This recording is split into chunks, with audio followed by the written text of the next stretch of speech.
بسم اللہ الرحمن الرحیم۔ السلام علیکم ورحمۃ اللہ وبرکاتہ۔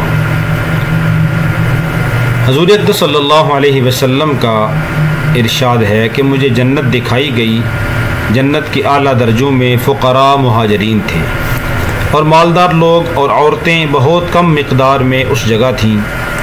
مجھے یہ بتایا گیا کہ مالدار لوگ تو ابھی جنت کے دروازوں پر حساب میں مبتلا ہیں اور عورتوں کو سونے چاندی کی محبت نے مشغول کر رکھا ہے۔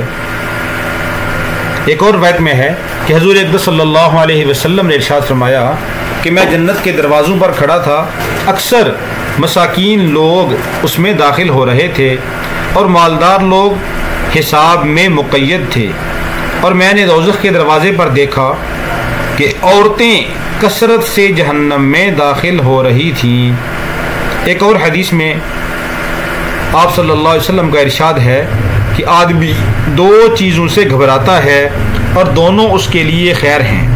ایک موت سے گھبراتا ہے حالانکہ موت فتنوں سے بچاؤ ہے، دوسرے مال کی کمی سے گھبراتا ہے حالانکہ جتنا مال کم ہوگا اتنا ہی حساب کم ہوگا۔ تو ان احادیث سے یہ معلوم ہوتا ہے کہ یہ مال یہ انسان کے لیے بہت بڑی آزمائش ہے۔ اگر یہ مال اللہ کی اطاعت سے، نبی پاک صلی اللہ علیہ وسلم کی اطاعت سے انسان کو دور کر رہا ہے تو یہ مال انسان کے لیے ناکامی کا ذریعہ بن رہا ہے، اور اگر یہ مال اللہ کی اطاعت، اللہ کے نبی صلی اللہ علیہ وسلم کی اطاعت کی طرف انسان کو کھینچ کر لے کے جا رہا ہے تو یہ مال انسان کی کامیابی کا ذریعہ بنے گا۔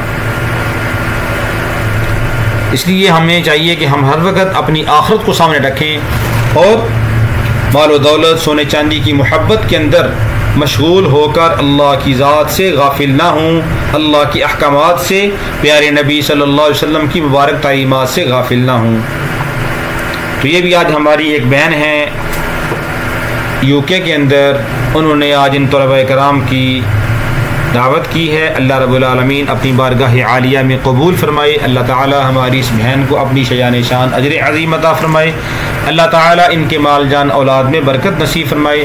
اللہ تعالی ان کی تمام جائز مرادوں کو پورا فرمائے اور ان کی اولاد کو ان کا فرما بردار بنا دے۔ اللہ تعالی ان کی اولاد کو ان کے لیے ان کی آنکھوں کی ٹھنڈک بنا دے۔ اللہ تعالی ان کو اہل خانہ سمیت حرمین شریفین کی بار بار زیارت کی توفیق عطا فرمائے۔ اللہ تعالی ان کے تمام مرحومین کی مغفرت فرمائے، آخرت کی منازل آسان فرمائے۔ اللہ تعالی ان کو قبر کے عذاب سے، جہنم کے عذاب سے نجات نصیب فرمائے۔ اللہ تعالی ان کو ہمیشہ جیسے پہلے آخرت کی فکر کرتی رہتی ہیں، آئندہ بھی آخرت ہی کی فکر کرنے کی توفیق عطا فرمائے۔ اللہ تعالیٰ ان کے مال جان اولاد میں برکت نصیب فرمائے۔ اللہ تعالیٰ ہم سب کو بھی آخرت کی تیاری کرنے کی توفیق عطا فرمائے اور نیک اعمال کرنے کی، گناہوں سے بچنے کی توفیق